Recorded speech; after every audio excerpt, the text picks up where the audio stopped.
على ايه يا عبيط تفضل حزنان وتضيع عمرك في التفاهات؟ في واحد علشان يرضي الناس ضيع عمره مرضوش وهو مات.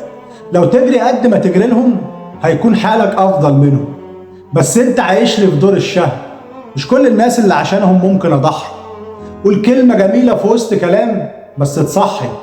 لو تفضل تديلهم في حاجات هيمدوا ايديهم. كمل هات. في طباع في الناس ما بتشبعش. لو عنده يقول لك لا ما عنديش. ينكروا نعمة ربنا ليهم. لو فيه هيقول لك لا مفيش. فنصيحة مني يا صاحبي انا ليك، اعمل مسافات للناس دي. قربك ليهم يبقى رزية. طب ليه وعلى ايه كده يا ابن الناس؟ طب جرب وابعد عنهم يوم.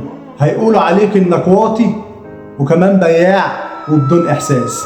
اشتري خاطرك علشان خاطرك. والله يا صاحبي تستاهل. تعرف ناس حلوة وتستهلك. ما تبيعش وتخون بالساهل.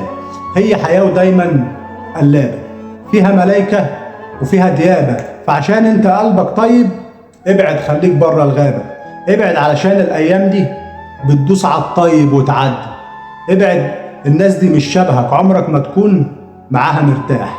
عمرك ما هتاخد من الناس دي غير غدر وذل ونار وجراح. على ايه يا عبيط تفضل حزنان وتضيع عمرك في التفاهات؟ في واحد علشان يرضي الناس ضيع عمره مرضوش وهو مات.